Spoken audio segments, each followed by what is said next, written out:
Hello, my name's Diana Elliott. I'm a Senior Research Associate at the Urban Institute. We're delighted you could join us today. Welcome to our webinar entitled The Cost of Residents' Financial Insecurity to City Budgets. What do we know and what can cities do? Support for this event has been provided by JPMorgan Chase. For more information about our funding principles, please see the Urban Institute website at the link shown on this slide. Before we get started with the program, I'd like to go over a few housekeeping items. The webinar is scheduled to last for an hour with time for audience Q&A at the end. We strongly encourage your participation. Everyone is muted, so if you do have a question, please type it in the Q&A box on the right side of your screen. The detailed agenda and speaker biographies are available on the right side of your screen under Handouts. We are recording the webinar and will share the video and PowerPoint slides after the event. If you have any questions at a later point, please send them to events@urban.org. And if you would like to share this event or participate in the online conversation, please use the hashtag #LiveAtUrban. Today's webinar will feature my welcome remarks, followed by those of Colleen Briggs, Director, Community Innovation, JPMorgan Chase. Then I will present findings from the Urban Institute's new study on the cost of financial insecurity for 10 cities' budgets. Then we'll have a moderated panel discussion with experts on city-led policy initiatives and specific innovations helping residents move toward greater financial security. Our experts include Alexandra Bastian, Senior Associate Policy Link, Heidi Goldberg, Director, Economic Opportunity and Financial Empowerment, National League of Cities, Tamara Lindsay, Principal, Cities for Financial Empowerment Fund, and Solana Rice, Director, State and Local Policy, CFED. Finally, we will take questions from the audience at the end. As I said, we're delighted you could join us today on this webinar. As background, the Urban Institute is a nonprofit and nonpartisan research organization founded in 1968 to understand the problems facing America's cities. For nearly 50 years, Urban has provided objective analysis and expertise to policy debates and seeks to engage communities at multiple levels.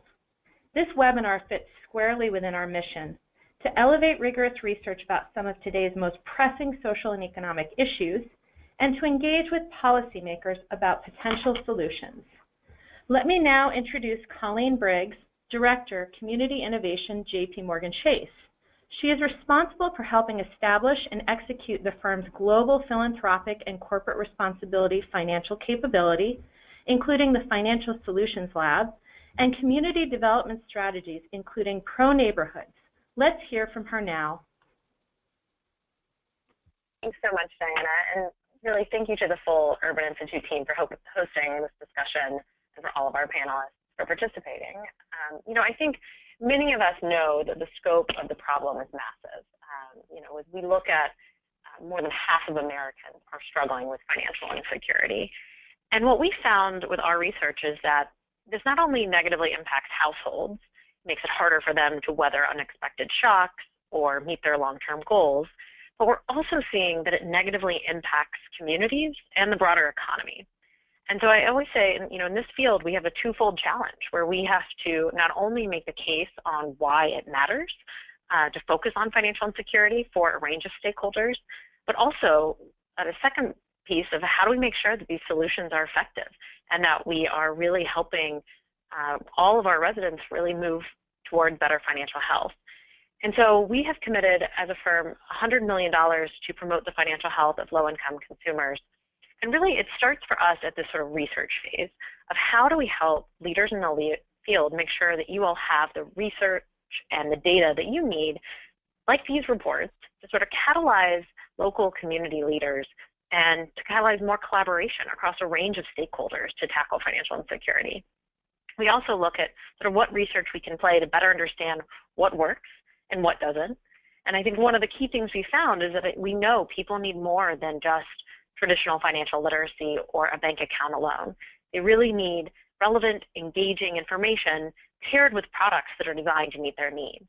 And so for us, we're really excited about the role of technology to enable us to identify sort of the next generation of financial products that can help to do that. And so you can see sort of in the second bucket here of the work that we do, which is we're really working on how do we identify more technology-based tools that can offer more affordable and convenient products for low-income consumers. So we're working with groups like CFSI and others to identify sort of what are those technology tools that cities and local community leaders can offer to their residents to promote financial health. And I think importantly, we know that technology alone is not going to be enough to tackle financial insecurity, which is why we work with community partners who are working in the local communities. We work with municipal leaders to ensure that low-income consumers maybe get that additional support they need to make sure that they're meeting their long-term goals, as well as sort of being able to manage their day-to-day finances and meeting sort of those resiliency tests so that they are more resilient for future hardship. And so, I think what's really important is that these all feed back together. And so I think that's why we're so excited to be part of the conversation today, to really bridge the gap between what we're seeing on the research side around what we know is the cost of this on communities and what we can do about it in the field. And so I'm so excited that we've got such great panelists here today to sort of help us bridge that connection, but also to hear from all of you all, what we can do to better collaborate to advance financial security for all Americans, both at the municipal level, but also sort of at the national level as well. So I'm really excited for the conversation today, and thanks again for everyone for joining. Thank you so much, Colleen. Now let's turn to the findings. So we know from prior urban research that the financial health of cities depends on financially secure residents. Our previous Urban Institute research found that having between $250 and $749 in savings increases the likelihood that families will pay their utility bills and mortgages, avoid eviction, and not use public benefits. When families have little to no savings, they may miss paying utility or property tax bills and may be at risk for eviction and homelessness. All present direct costs to city budgets. This study examines the financial insecurity of residents and the cost of such to 10 cities: Chicago, Columbus, Dallas, Houston, Los Angeles, Miami, New Orleans, New York, San Francisco, and Seattle. In each city, there is a direct cost to residents' financial insecurity. So what are the costs to cities? The cost to city budgets range from $8 to $18 million in New Orleans to $280 to $646 million in New York City. If we look at these costs in proportion to city budgets, we see that residents' financial insecurity can cost between 0.3% in San Francisco and 4.6% in Seattle of their annual budgets. In this study, financial insecurity is defined by households having less than $2,000 in readily available savings, which ranges from 46% of households in Seattle to 73% of households in Miami. For each city, we also examine the percentage of residents with subprime credit. This ranges from 17% of residents in San Francisco to 45% in Dallas. The data suggests that many families are financially insecure in all 10 cities we examined, and this presents a very real cost to their budgets. Let's go over 5 reasons why cities should care about families' financial health. First, property taxes make up a sizable portion of city revenue. Let's take Chicago as our example. Chicago anticipated that 18% of their 2016 revenue would come from property taxes. The city's homeownership rate is 44%, above average in the cities we studied. Yet, 62% of families are financially insecure, having less than $2,000 in readily available savings, and 38% of Chicago residents have subprime credit scores. There are a number of financially insecure households and residents in Chicago, which exposes the city to a risk of revenue shortfall if property taxes go unpaid. Second, unpaid bills shortchange public utilities and cost cities tax money. All of our 10 cities had public utilities. Unpaid bills affect not only the bottom line of public utilities, but city revenue too. Seattle has both public water and electricity, so it collected the most utility money among our 10 cities on average at $4,411 per household. Meanwhile, Los Angeles and Chicago also collect residential electricity taxes on top of the bills that households pay. In Los Angeles, this is a surprising 10% collected on residential utility usage. So there are direct implications of missed utility bill payment, not just for the utilities, but for the city's revenue. Urban's prior research finds that families without savings are more than twice as likely to miss a utility payment after a financial shock, compared with families with $2,000 or more in savings. So residents' financial insecurity has direct implications for utility bill payments and the bottom lines of both the public utilities and city revenue. Third, homeless services are intensive and costly. Families may become evicted or lose their homes because of financial insecurity, and they don't always have families or friends to help them out. While cities often receive federal funding, they are also funding services in their own budgets. This may include shelter and health services, among other support, which can be extensive. In San Francisco, for example, the annual estimate of city spending per homeless family was over $20,000 in 2015. Fourth, boosting homeownership depends upon credit-worthy residents. Many cities make homeownership a policy priority for good reason. Homeowners are invested in the community and pay property taxes. But across cities, many residents do not have credit or high enough scores to qualify for mortgages. In 7 of 10 cities, including Chicago, Columbus, Dallas, Houston, Los Angeles, Miami, and New Orleans, 1/3 or more of their residents have subprime credit. Subprime credit makes home loans nearly impossible to secure, and if secured, subprime borrowers will pay much more money over the cost of their loan than prime borrowers pay. But what if cities improve the pipeline of credit-worthy home buyers by helping them with programs to establish and improve their credit? Cities would see a long-term benefit by boosting home ownership. Fifth, financially healthy residents can boost the local economy. They do so in many ways. For one, they spend more money locally. For another, they may start and grow businesses which improve the local economy. Let's take a look at Miami in this regard. 85% of Miami's businesses are solely owned with no paid employees. While some of these businesses may be intermittent or side work, some of them could also have growth potential. But 73% of Miami families have less than $2,000 in readily available savings, and 1/3 of Miami residents have subprime credit, limiting the ability to grow businesses. While not all businesses need savings or credit to flourish, having such a cushion and access to capital could help their long-term success. So what can cities do? I'm pleased to say that our esteemed panel will be discussing this very topic. As a preview, cities are helping to bridge the financial capabilities gap by offering programs to improve resident savings and credit. Cities are increasingly putting an emphasis on financial empowerment, even creating dedicated offices to do so. Some cities may be integrating financial coaching into existing programs to meet residents at prime moments in their financial lives. Finally, other cities are offering incentivized savings to help residents build their own resources. By empowering residents with the financial tools to prosper, cities' bottom lines improve and they move closer to being more equitable to all who call it home. With that, we move to our panel discussion. I'm pleased to present our participants, Alexandra Bastian, Heidi Goldberg, Tamara Lindsay, and Solana Rice. I will introduce each of them in a short bio before they present a high-level overview of their work. First, we will hear from Alexandra Bastian and PolicyLink's work in this area.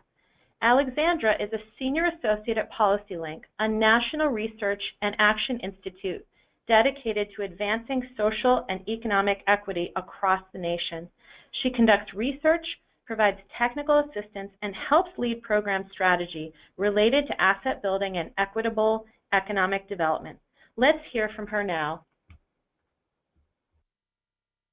Hello, good morning from the West Coast, everyone. I just want to thank you all for joining today. I'm really glad to participate in this presentation. So as was just mentioned, I work at PolicyLink, and we work to advance social and economic equity across the nation. We have a wide range of issue areas that we focus on, from health to infrastructure, boys and men of color issues, and financial security. I'm here to talk today about our All in Cities initiative in the context of what cities can do to try to address financial insecurity among their residents. Next slide. So our All in Cities initiative is born out of our belief that equity is an economic imperative for the nation and through that for cities. We are at a point now where just as cities are coming back as the engines of innovation and opportunity, low-income people and people of color are being pushed out. And so the All in Cities initiative is working with local policymakers as well as coalitions and groups on the ground to achieve racial and economic inclusion as well as equitable growth, essentially ensuring that all people can participate in the thriving economies of cities. Next slide. So the initiative has, we launched it at our Equity Summit. Hopefully some of you attended back in October of 2015. And we have since moved forward with starting engagements with cities across the country. There is a 6-point policy agenda, and you see it listed here, where within each policy area, we have a slew of resources and tools that we're offering to cities that we're engaging with to try to achieve equity on any one of these areas. Next slide. So here I'm just giving you a small sampling of some of the tools that fall underneath our economic security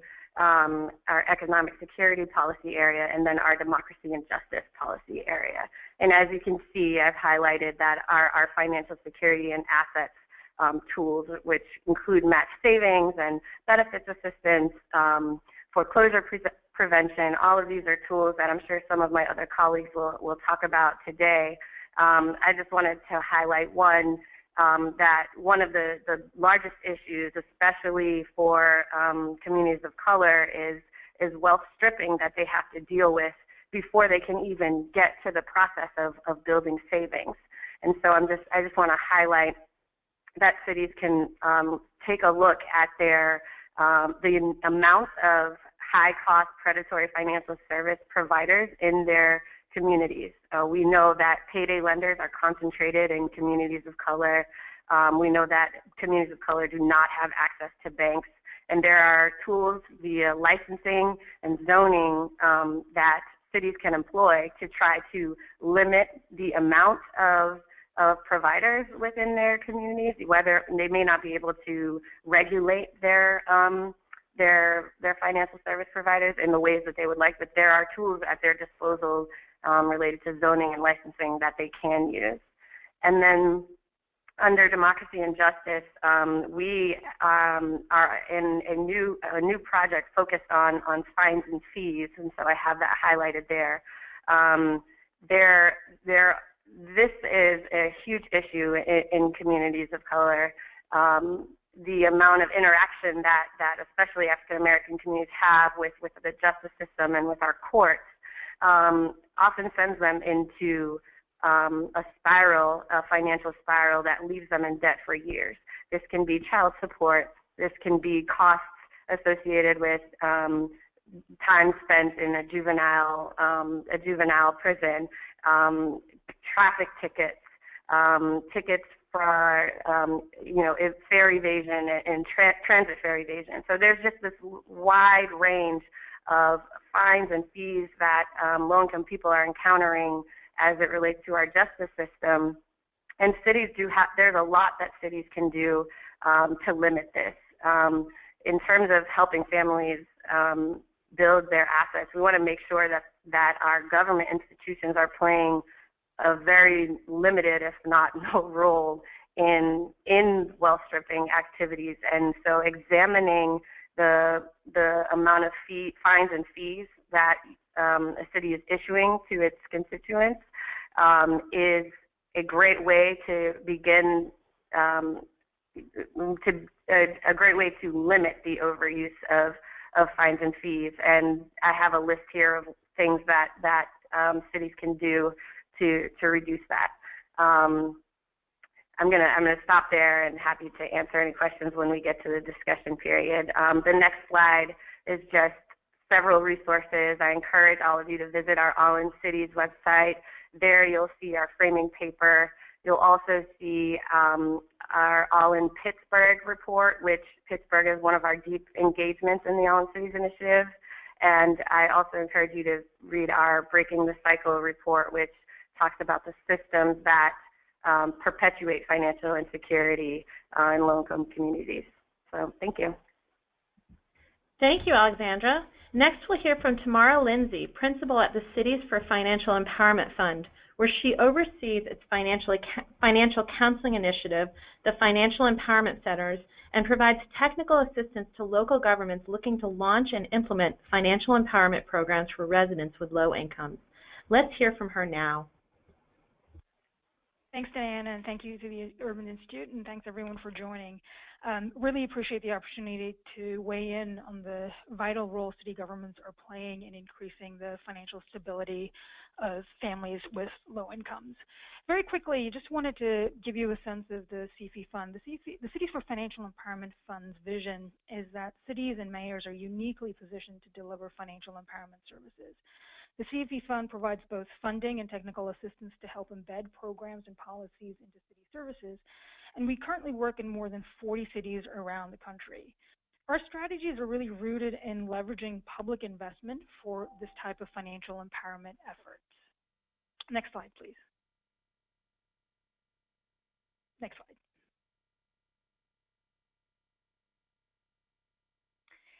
So, cities look to 5 key municipal financial empowerment strategies: professional financial counseling and coaching, income-boosting tax credits, safe and affordable financial products, asset building, and consumer protection policies. Oftentimes, cities have one of these in mind or are thinking of a more comprehensive approach, or have just read Urban Institute's paper and are saying we really need to do something about all of this. And there are 3 important factors we work with cities to sort of consider when figuring out where they want to go. How and where these financial empowerment strategies are integrated within city services, aligning efforts with the mayor's overall vision, and having a long-term strategy for this work so efforts can be sustained, which is a very important factor in our efforts. And I can't underscore enough how sustainability is vital, because the goal here is really to bring about lasting systemic changes in the city government. The way city governments deliver social services by making sure we're embedding financial empowerment programs and policies and really changing the way city governments deliver anti-poverty services. Next slide, please. So in our efforts, the work has really provided an opportunity, a great opportunity to bring together many different stakeholders. It tends to be a different situation in each city about how stakeholders actually coordinate their efforts. But I will say that the strongest programs we've seen are rooted in all these stakeholders listed here, working together, with each bringing their unique skill set to the table. And so you have community organizations who are at the front lines, are the trusted source and connections for populations. They know and they have the know-how as well and have been doing this work for decades. And you have community advocates who are also important because they're bringing the issues front and center. Funders are vital as thought partners in our efforts. They help to launch programs, but what we've also seen is that private funds can and do help build the evidence to secure the public dollars. And we've seen this happen in a couple of cities that we've worked in, where private dollars have turned into public dollars being able to sustain the efforts. And then we have city governments who are relatively new entrants, but they are, as Alexandra was mentioning, uniquely positioned because they can help with scale, they can help build lasting infrastructure, use their regulatory and enforcement authority while also serving as a convener. Next slide, please. And I'll end by saying this. This work really flourishes with strong integrations. Financial empowerment is not a standalone service, and it's clear that improving underlying financial instability could lead to improving other social service outcomes. And the real value here, both to the client and to the city, is to integrate financial empowerment efforts within, for example, workforce development programs, public utilities, prisoner reentry programs, small businesses, tax services, as a way to create a host effect where financial empowerment efforts helps to boost the social service outcomes, an effect that we call the super vitamin effect. And so I end by saying integration is something that every city needs to think about when they're starting this work, and how to, it's also a vital way of addressing, not siloing, underlying financial instability in cities and through the social services that are being provided. Thank you. Thank you, Tamara. Next, we'll hear from Solana Rice, Director, State and Local Policy, CFED, where she develops policy advocacy strategies and builds partnerships in the field to advance CFED's state and local policy priorities. She also provides leadership on the Assets and Opportunities Scorecard, a state-by-state assessment of how families are faring and the strength of state policies. Let's hear from her now. Thanks, Diana, and thanks to the Urban Institute for hosting this session today. So pleased to share some of the things that we've seen at CFED. We're a national nonprofit that has been working to build economic opportunity for families for over 3 decades now. We do this through research and advocacy and technical assistance. And we also convene networks of practitioners, advocates, and policymakers. And so I'm really going to build a lot from what Tamara shared. We are also seeing that integration of financial capability services is key and a really great way for municipalities to play a leadership role. Both cities and counties actually are showing leadership. So they're looking at programs like summer youth employment, as Tamara mentioned, workforce development, early education, health services. We're just seeing a lot of things like public benefits eligibility, financial coaching and counseling, et cetera, being offered in these spaces.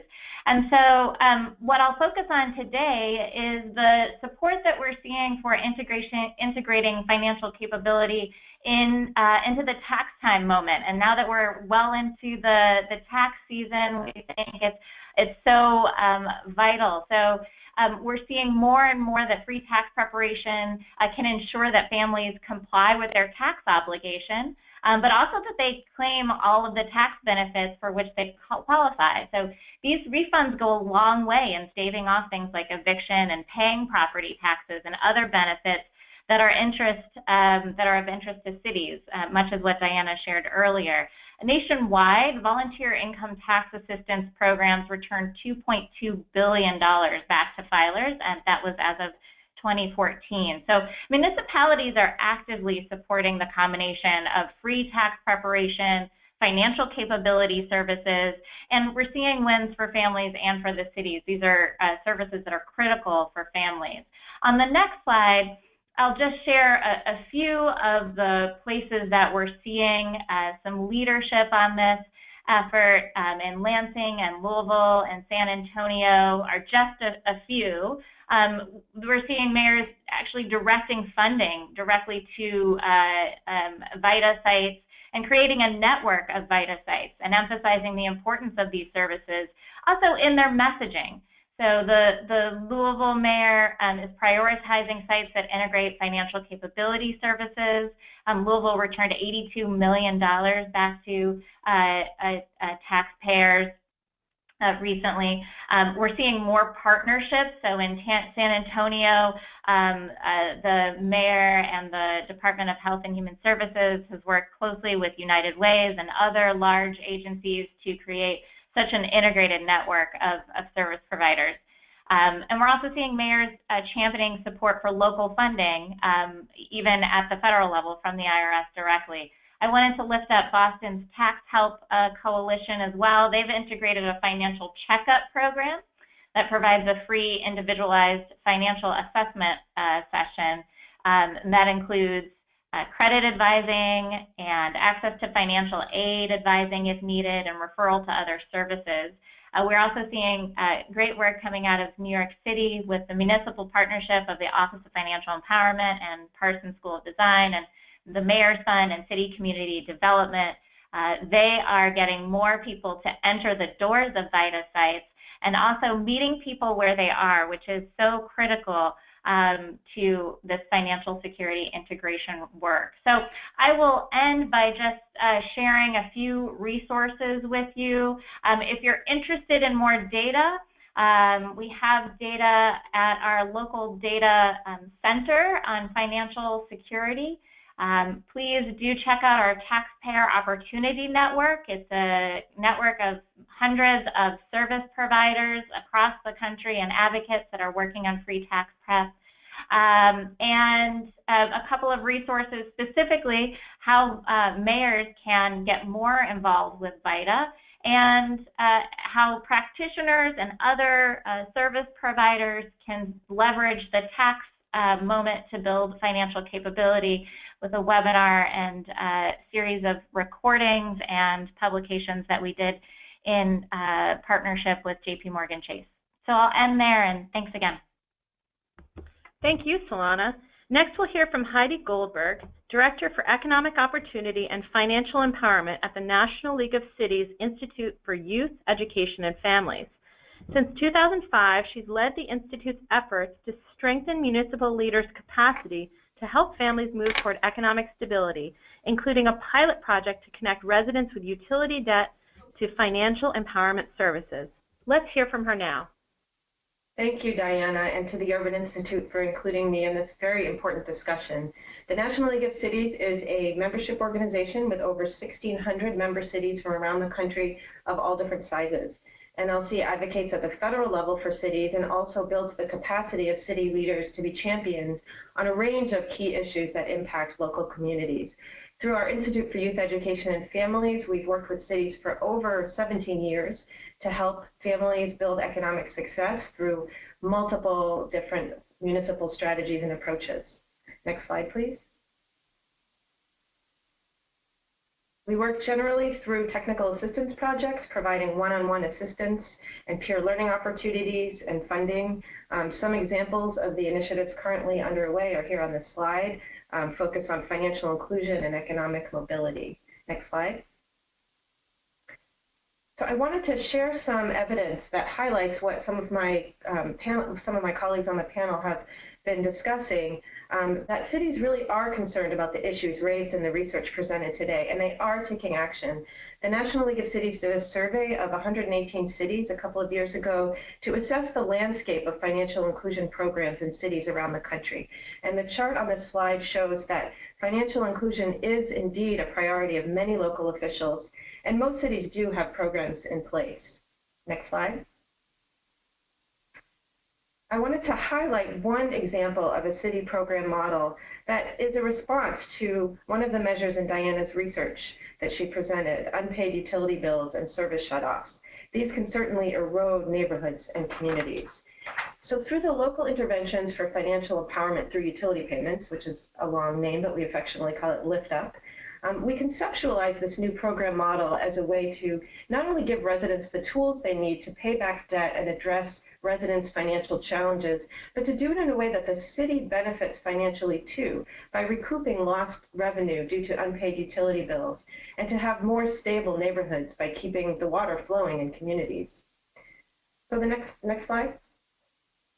The underlying concept of the Lift Up model, it really involves ongoing connections between utilities and financial empowerment providers in cities. And the first step is to make those connections. So there are three legs of the Lift Up program model. The first is targeting and referral, creating ways for utilities to flag customers with recurring missed payments that may be struggling and refer them to financial counseling. And we realize that unpaid utility bills is often a signal that there might be other financial challenges in that family.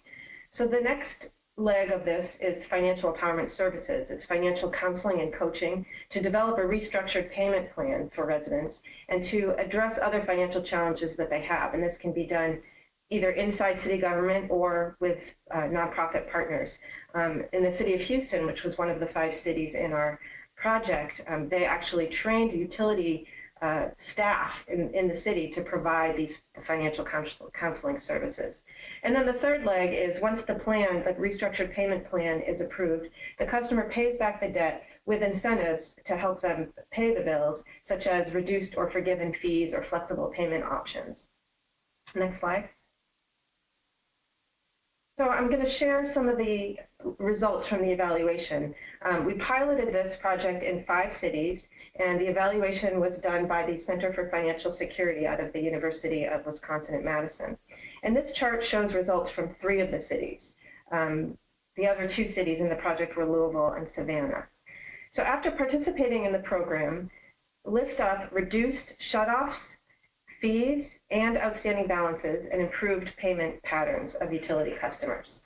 So I'm not going to go over every single detail on this slide, but you can see that, for example, in St. Petersburg, there was a 53% decrease in the likelihood that a customer would have their water shut off, and residents saved an average of $100 in avoidable fees, such as late fees and shutoff charges. Next slide.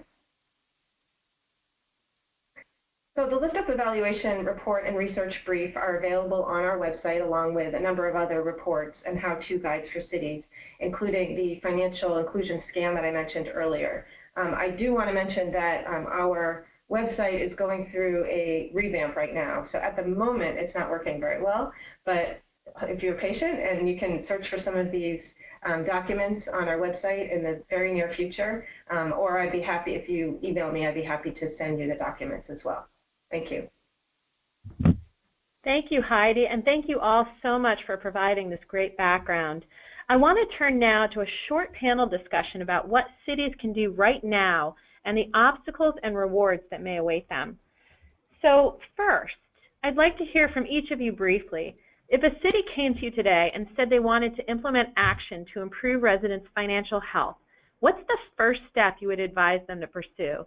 Let's hear from Tamara first, then Solana, then Heidi, and then Alexandra. Sure. So I think the first step in any city is understanding the landscape that the city is operating in. So research is a really important step. For example, doing a study to see if city residents have access to affordable financial services, or what a city's credit score situation looks like. Really thinking through where the opportunities are, where the gaps are, and that only comes through a true understanding of the communities that you're trying to serve. And so research would be the first step. I agree. This is Solana. I think absolutely data is incredibly important to know the problem and to be able to characterize what is going on. I think what I often say is that the data tells you what's happening, but it doesn't necessarily tell you why. And so being able to, I think the next step, if you will, after the data piece, is being able to, as a municipal leader, identify your role in understanding and figuring out why these issues are occurring, and convening, using your convening power to really bring the right groups together around a table to start brainstorming and coming up with valuable solutions that integrates their experience as service providers and agencies within public sector or in the nonprofit sector. And this is Heidi, and I want to reiterate what Solana has said about partners, engaging partners, a wide range of partners, and including them from the very beginning to make sure that they have a stake in what's happening. Also using the mayor's bully pulpit and mayoral engagement to bring some of those important partners on, including funders and financial institutions, and also to start small. Think about a neighborhood approach or a pilot project as an initial start. I'm just seconding all that was said. I think we would also encourage municipal leaders to really ask themselves about the results that they're trying to achieve, so that as they engage in the process of consensus building around solutions for an issue, that it doesn't end with just conversations, and that they're clear about who's going to carry the vision for the result that they want to see in the end of this process. Thank you all. Next, I'd like for you to each briefly describe one of the biggest challenges that cities face in terms of putting programs in place to improve residents' financial health. Let's hear from Solana, then Heidi, then Alexandra, and then Tamara. Yeah, so to start off, I think broadly, when we talk about integration, it's finding the time to really plan and coordinate with agencies. And, in more specific terms, when we think about the tax moment, there are a lot of things going on already during the tax season. And, folks' tax situations can be complicated. These sites are trying to organize their volunteers, make sure they're up on all of their trainings. So there's a lot happening. So I don't want to make integration seem like it's a cakewalk. What we're seeing, I think one of the biggest challenges in terms of the tax integration side is choosing the right type and number of services to offer during the tax moment. And designing and managing those additional services. So are you trying to get people to save more? Are you trying to get people to improve their credit over time? Are you trying to get them to understand and know which public benefits they're eligible for? And then continuing to get buy-in from all of the related agencies and services. So one of the things that we've seen in working with cities over the years at the National League of Cities is the challenge of changing municipal leadership. When there's a new administration that comes in, some of the programs and policies that may be fantastic, but may be kind of attached to a particular mayor, sometimes can disappear when a new administration comes in. So I think one of the solutions to that is to really try to embed some of these programs into the government structure, into city departments, rather than having them connected to a particular elected official. I think it's great for them to start out as a mayor's challenge or a mayor's agenda, but then to make sure that the work is done during that time to really integrate it into what the city is doing. I would say that there's a lot of community distrust. So even when mayoral leadership and city leadership want to, they have the right intention, there's a lot of historic trauma that has happened a lot of times at the hands of government. And so doing that due diligence of the relationship building before launching any initiative and all of that is key, because there's a lot of distrust, and it can get in the way of achieving the desired outcome. And I'd say I agree with all of those, and I'd say two other things. One is just the ability to have the resources to do this work, and so that means having people to manage it. It doesn't have to be someone's full-time position, but it really has to be a valued part of someone's job. And I think the other one is funding, and so the funding to launch programs, but also having the vision early on in creating a sustainability pathway, and so that you're building things at the start at the start to be able to then put in place long-term infrastructure change or long-term sustainability. And that is oftentimes a challenge for folks to think about short-term needs, but also trying to forecast the longer-term sustainability needs. Great, thank you. Finally, I'd like for you to each describe the benefits that cities have seen from implementing financial health programs. In particular, what's the biggest surprise benefit that cities have experienced? And let's hear from Heidi first, then Alexandra, then Tamara, and then Solana. Thanks. So I think the overarching benefit is really what your research is showing, which is something that we've always said, which is that economically stable families lead to economically stable communities, lead to a city's overall economic health.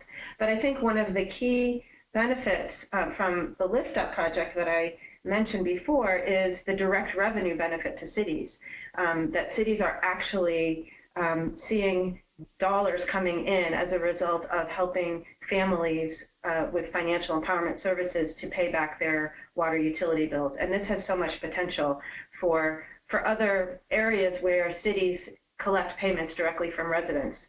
So for example, other utilities, we focused on water in this study, but there's, electricity and gas, other types of debt. Property taxes is a huge amount of city revenue, as Diana mentioned earlier. Applying an approach like Lift Up to property taxes could really have large benefits in the future. Yeah, I would say I think I'm choosing between a couple, but probably that, the relationship building that happens. An example is that we worked with the city of Orlando on a couple of IDA projects, and because they took on a focus of financial security, they were able to get a community of parents who they had such trouble reaching out to. Once their child went through this IDA program, then they had this large response from parents in that community who had been trying to engage in many things for years. So I think doing right by families in terms of their financial security is a great way, honestly, to have them engage overall in other issues within the community. So. And I'd say I agree with all of that, and I'd say that the two things we have found as being surprises, one is just how flexible the financial empowerment work can be. It can really be embedded in such a variety of services, and that also surprises the city governments we work with. And the other thing really is this is really good news in a city. Oftentimes the populations we're looking to serve are used to cuts and services being taken away or limits to their services, and I think it's a positive factor for clients because their efforts are, they're seeing that there's efforts to help them with their financial stability. But on the sort of city political front, which I think is also something that definitely has to be considered, this allows a mayor and administration, elected officials to really deliver good news about, tax refunds increasing, about helping people reduce debt, increase savings, and other important outcomes. So it's a great message the administration gets to talk about, and it's also helping clients and residents. So just to follow up with what everyone said, I think as our cities grow and become those engines of innovation, as Alexandra was mentioning, that we are seeing several cities that have growing wealth divides. And so this issue becomes a critical one, especially on the coasts and cities on the coast, as we've been seeing. And it's an approachable way to start getting at wealth divide issues. It's not the end-all, be-all, but it's also, just as Tamara said, it's heartening for municipal leaders to be able to say that they're actually putting dollars back into taxpayers' hands, at least in the case of integration. And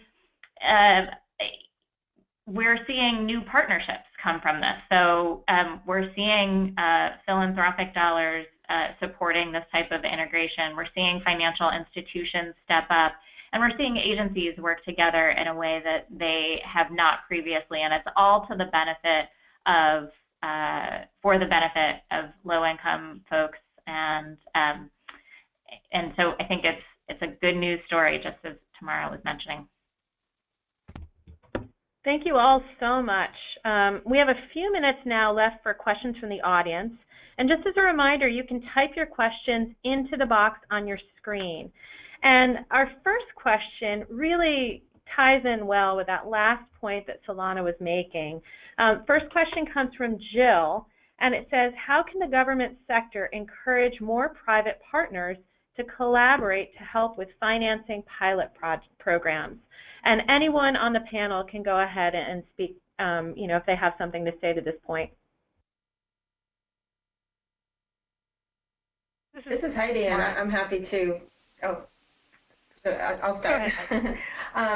You know, again, with the lift up model, I talked a lot about how it applies so well to not just water utilities, but other areas where cities collect payments from individuals. But it can also apply to private organizations that collect payments, private utilities, or other types of businesses. So that's one way. And then, you know, just a lot of the what the data is showing about when people in communities are more financially stable, then that can attract, it builds healthier communities and could attract more people to move into that area, and it just creates a more desirable community all around, and that's something that I know businesses feel very strongly about. I agree, and this is Tamara. I was going to add that the other thing, and something that Heidi mentioned, was in terms of starting small. So engaging private sector in terms of financial empowerment for their employees. So we have seen some employer-based activities. San Francisco is a great example of that. And so being able to demonstrate the impact financial empowerment can have on their employees can also help them think through the communities that they are operating in as a broader goal.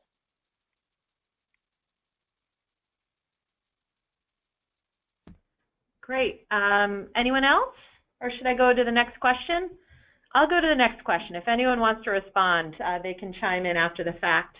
Okay, Jay asks, what was the difference in the cities you listed? For example, Lansing, Boston, in which the mayors have championed financial security programs. What strategies have helped motivate mayors to make this issue a priority? And maybe, I believe this came from Solana's slides, so maybe Solana can chime in first, and then we can hear from others on the panel. So in the case of Boston, I'll just say that coalition, there's been a coalition of tax preparers for many, many years. And I think that the fact that it is embedded into now the Workforce Development Agency and and has a really robust connection to other partners outside of the mayor's office, really just helped continue the momentum even from the previous mayor into the new administration with Mayor Walsh. And so I would say that part of the momentum that was built was from the community, saying that this is a really important and valuable resource. And then it's also kind of hard to deny how much VITA programs are bringing back into the local economy in terms of dollars into taxpayers' pockets. So I think it's a matter of the mayors being able to find a place in their administration for this to be housed, much as Tamara mentioned and Heidi mentioned as well, getting it institutionalized with someone to actually take responsibility for it and head it up. And then also being able to see the connection not only in the communities, the impact that it's making, but also the federal dollars that can also support this work. So dollars from the IRS and also from the private sector to support these kinds of collaborations on tax preparation. Anyone else on the panel? Yeah, this is Heidi, and I'm happy to add to this question. You know, we've had a lot of convenings of mayors and council members, you know, on all sorts of different topics, and you know, there's some that are very advanced in some of these topics and really get it. There's others that are just hearing about some of these efforts for the first time. And I would say when we go around the room and we ask folks what they're interested in and what their priorities are, you know, after hearing about some of the strategies that we're sharing, I would say I agree with Solana that the EITC and VITA work always resonates because of the idea of bringing dollars back into residents' pockets. The lift up work often excites a lot of the elected officials because of the utility non-payments being such a big challenge for them. And the other one that I'll throw out that we haven't really mentioned today, children's savings accounts always get a lot of attention in our discussions. they're still relatively new for what cities are implementing, but there's a lot of cities that are coming on board with this. But there's always a lot of interest in children's savings accounts when we raise this at some of our meetings.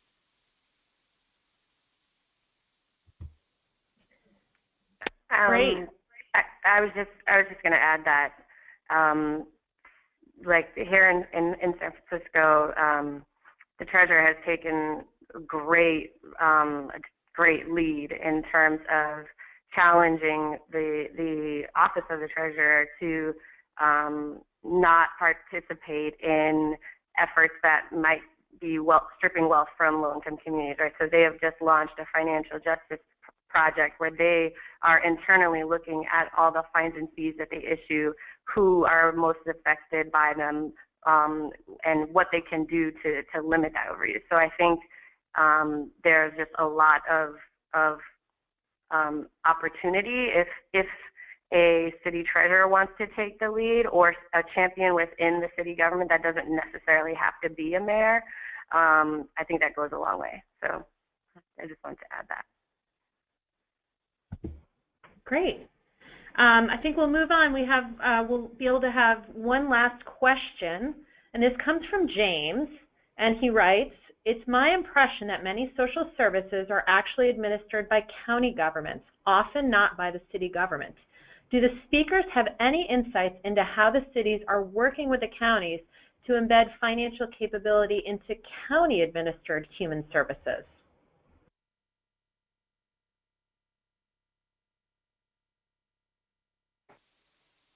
Well, I guess I'll start this, Alexandra. I'll say that for our All in Cities initiative, we have received requests from counties to participate. So Fairfax County in Virginia is technically joining on to the All in Cities initiative because of that very issue. A lot of times the city is the largest, has the largest population within a county, so there's a lot of relationships there.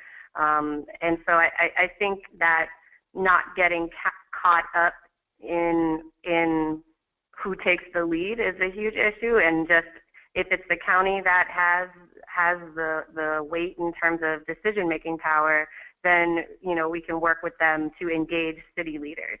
And if it's a group on the ground that is trying to address financial, wants to see more policies related to financial security, and they are looking at their local city government, I think our roles as intermediaries is to help bridge that relationship if we know that some of the jurisdiction lies within counties. So for us, we've just tried to be responsive to the role that the city plays versus the county. This is Tamara. I'll add that we've also seen it where when we start off working with the cities to have them also do an exercise of identifying where social services are being delivered and the funding streams attached to those social services to identify where they can tap into the funding as well as the capacity. So county government does come up a lot. The other way is actually being able to have the county pay for a service that helps the county, but also then really impacts the city. And so in one of the cities we work in, financial counseling is being delivered, and there's a counselor on site at a county treasurer's office looking at property taxes and helping folks meet property taxes or people that are behind on property taxes. So actually delivering a service through a county program is another way we've seen people work together.